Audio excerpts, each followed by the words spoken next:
Oke. Jadi lanjutannya menulis naskah khotbah, itu dengan membuat pokok kecil, itu langkah yang kelima, ya kelima. Nah, kita berharap hari ini semua 3 langkah itu kita selesaikannya, 7 langkah.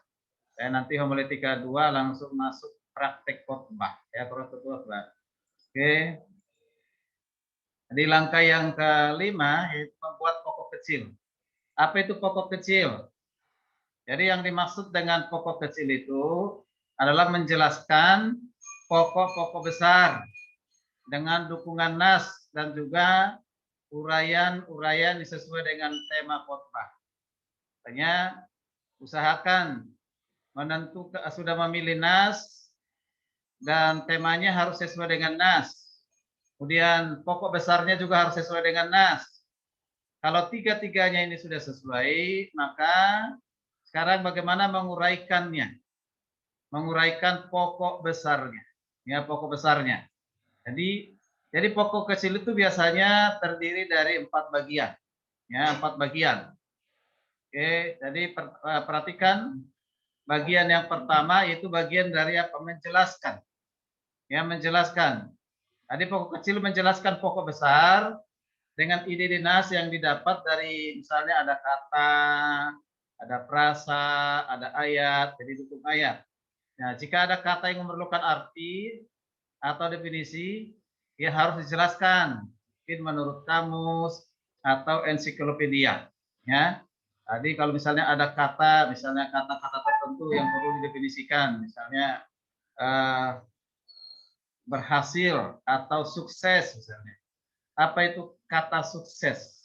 Baik dari kata etimologinya maupun definisinya. Ya, sukses itu adalah menurut Kamus Bahasa Indonesia, Kamus Besar Bahasa Indonesia, sukses itu adalah misalnya kan. Nah, ya begitu. Contoh misalnya ya begitu. Nah, jadi harus didefinisikan. Coba itu kan menjelaskan, sekarang menguraikan. Yang kedua menguraikan. Dalam pokok kecil itu menguraikan pokok besar dengan dukungan ayat terdekat, konteks terdekat. Bisa dipakai buku tafsir Alkitab. Jadi misalnya pokok besarnya kemarin dari ayat mana? Ya, dari ayat mana yang sudah diambil? Nah, ayat itulah yang diuraikan. Ayat itulah yang dijelaskan. Dijelaskan per kata, dijelaskan per kalimat, bahkan mungkin sampai kepada bahasa aslinya bisa, ya, atau bahasa Inggrisnya, ya, bahasa Yunaninya, bahasa Ibraninya, ya tergantung kepada kebutuhan atau kepada siapa kita berkhotbah, ya, siapa yang akan mendengarkan khotbahnya, ya. Oke, nah itu menggunakan apa? Buku tafsiran, bukan hasil pikiran sendiri, bukan hasil rekayasa sendiri, bukan tebak-tebakan. Ini hasil dari penggalian. Itu disebut dengan hermeneutik. Kalian sudah belajar hermeneutik. Jadi harus dari hasil tafsiran. Oke, itu menguraikan ya. Lalu yang ketiga dalam pokok kecil itu apa? Menggambarkan. Menggambarkan itu sering dengan diilustrasikan, ya ilustrasikan. Nah, pokok kecil menggambarkan pokok besar dalam bentuk apa? Yang nyata dan real. Jadi ilustrasi itu tidak boleh dikarang-karang. Ya, tidak boleh dikarang-karang, harus sesuatu yang nyata dan real. Ya, ini bisa dipakai ilustrasi untuk cara apa? Ini membuat ilustrasi akan jelas supaya khotbahnya semakin jelas. Jadi ilustrasi itu tidak mutlak jika diperlukan. Kalau jika khotbahnya sudah jelas, tidak perlu ada ilustrasi. Tapi biasanya untuk menolong orang bisa lebih mengerti, memahami, menggunakan ilustrasi. Jadi ilustrasi itu seperti apa ya? Seperti jembatan ya, jembatan untuk masuk menyeberang kepada kebenaran gitu ya, menuntun kepada kebenaran. Oke. Nah, itu ilustrasi. Nanti ilustrasi ini akan dijelaskan ada materi khususnya setelah ini ya, apa itu ilustrasi. Kemudian yang keempat itu adalah menerapkan. Menerapkan. Dalam pokok kecil harus diberi contoh penerapan yang bisa dipraktikkan dalam kehidupan sehari-hari. Penerapan harus bersifat spesifik, praktis, real, dan relevan. Jadi di pokok kecil itu harus ada namanya penerapan. Pada saat kita khotbah, ada khotbah misalnya pokok besar 1, sudah dijelaskan, tadi dijelaskan, diuraikan, diilustrasikan, terapkan. Kemudian pokok besar 2 sama, ya, dijelaskan, diuraikan, diilustrasikan, diterapkan, dan seterusnya. Tapi ada juga dijelaskan dulu semua pokok besarnya. Pokok besarnya misalnya ada 3. Sudah disebutkan pokok besar 3 dan sudah dijelaskan, sudah diuraikan, ya, ilustrasikan, baru terakhir diterapkan. Ya, diterapkan. Tapi alangkah lebih baiknya setiap pokok besar langsung diterapkan. Ya, diterapkan. Jadi penerapannya ya. Oke. Ya. Penerapan yang mudah dimengerti, dipahami ya. Oke, sekarang kita lanjutkan dengan cara membuat ilustrasi khotbah. Tolong perhatikan ya, bagaimana cara membuat ilustrasi khotbah. Nah, sumber ilustrasinya dari mana? Sumber ilustrasinya itu bisa dari tokoh Alkitab, ya. Misalnya Adam, Hawa, ya, Yusuf, Musa, ya, Joshua, dan yang lain sebagainya. Tokoh-tokoh dalam Alkitab bisa dibuat. Kemudian cari dari majalah, ya, dari majalah. Bisa juga dari koran, ya, atau sekarang ini baca di media sosial, melalui tayangan televisi, ya kan? Nah, misalnya tentang Indonesia sedang mengalami namanya COVID-19, ya kan? Itu bisa menjadi suatu ilustrasi di mana saat ini rakyat Indonesia sedang mengalami persoalan, masalah hidup, ya kan? Ya, gitu ya. Atau alam sekitar kita, apapun bisa kita gunakan. Entah itu mungkin satu benda, ya, atau tanaman, pohon-pohonan, ya, atau zat-zat yang lain bisa dibuat menjadi ilustrasi. Kemudian ada biografi tokoh misalnya, ya, tokoh-tokoh yang mungkin terkenal, misalnya pengarang lagu, misalnya kan, lagu ini sangat terkenal, siapa pengarangnya, ya kan?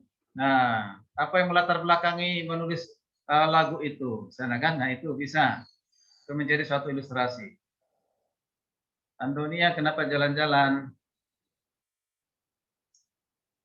Ayo, tenang semua ya. Kata-kata bijak. Pak, Ya. Cas. Pengalaman pribadi bisa, tapi jangan terlalu banyak pengalaman pribadi. Pengamatan kita, data-data statistik, dramatisasi, riwayat lagu, dan yang lain sebagainya. Bisa dibuat jadi sumber ilustrasi. Tadi banyak. Ya, bahkan sekarang banyak buku-buku tentang ilustrasi khotbah. Cukup banyak ilustrasi khotbah sekarang ini. Kan juga mungkin kalian buka di Google, ketik aja ilustrasi khotbah. Pasti muncul banyak. Tinggal pilih sesuai dengan pokok besar khotbah kalian, ya.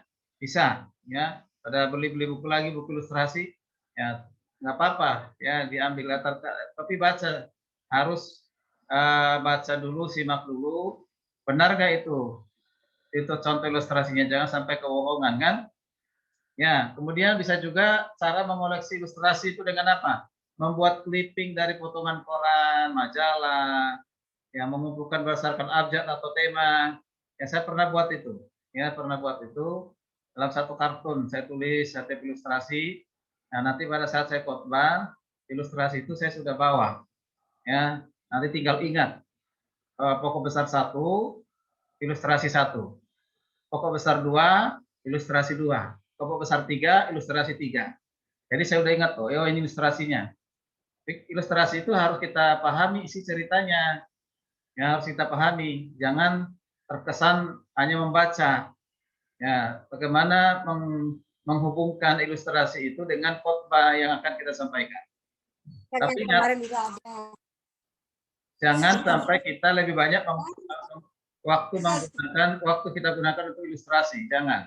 Ya, oke, hindari menggunakan waktu terlalu banyak di ilustrasi. Oke, sekarang penggunaan ilustrasi. Apa gunanya ilustrasi? Apa gunanya? Apa manfaatnya ilustrasi? Ilustrasi itu untuk menjelaskan kebenaran pokok besar atau tema. Jadi bukan sebaliknya. Ya, bukan sebaliknya. Sekali lagi ilustrasi itu untuk apa? Menjelaskan kebenaran pokok besar. Bukan pokok besar menjelaskan ilustrasi. Salah ya. Jadi ilustrasi itu menolong menjelaskan kebenaran. Kalau masih dibutuhkan untuk penjelasan. Ilustrasi untuk sarana apa? Menjelaskan pokok atau tema khotbah. Jadi sekali lagi bukan tujuan khotbah. Ilustrasi bukan tujuan khotbah, tapi untuk mencapai tujuan khotbah. Ya, untuk mencapai tujuan khotbah maka perlu ilustrasi. Kemudian sekali lagi ilustrasi itu sebaiknya bersifat real atau nyata, atau bisa juga ilmiah. Hindari dongeng atau fiksi. Jangan digunakan ilustrasi sinetron itu, karena sinetron itu banyakkan fiksi. Ya, fiksi. Ya, kalau kisah-kisah nyata boleh, mungkin ada sinetron kisah nyata, film kisah nyata kan juga boleh. Ya, itu boleh. Seperti kapal Titanic itu kan, boleh itu ada filmnya kan. Jangan sering menggunakan ilustrasi dari pengalaman pribadi, hindari itu. Pengalaman pribadi saya begini, bahkan sampai kemiskinannya, penderitaannya, persoalan hidupnya diceritakan pada saat khotbah. Ya, hindari yang seperti itu. Sekalipun kau pengkhotbah yang punya persoalan masalah hidup, jangan kau umbar persoalan masalahmu itu di mimbar. Ya, oke, itu hindari yang seperti itu. Ya, oke. Tapi kalau cerita kesaksian hidup, bagaimana kita bisa ditolong oleh Tuhan, ditolong oleh Tuhan dan itu real, bisa diceritakan, tapi jangan dominan ya pengalaman pribadi kita ya.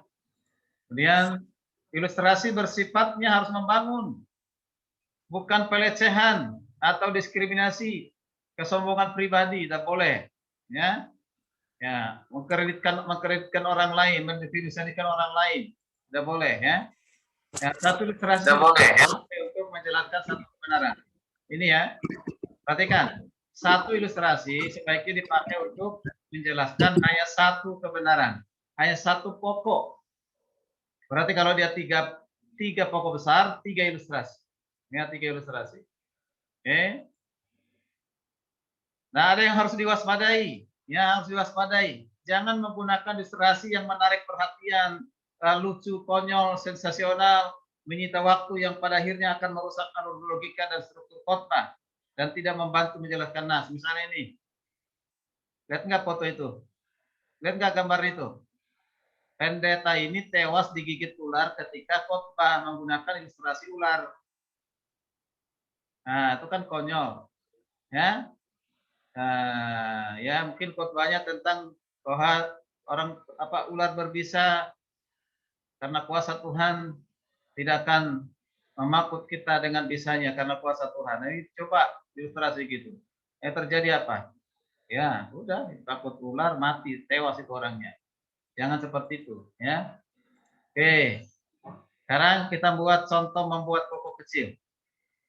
Oke. Sekarang contoh membuat pokok kecil. Nah, Alkitabnya Nehemia 1 ayat 1 sampai 11. Tema khotbahnya kemarin sudah berdoa mengubahkan keadaan.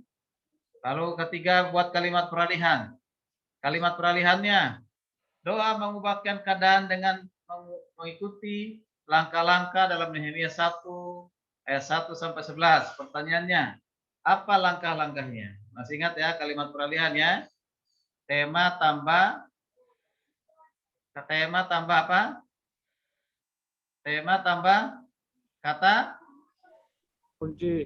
Kata bantu.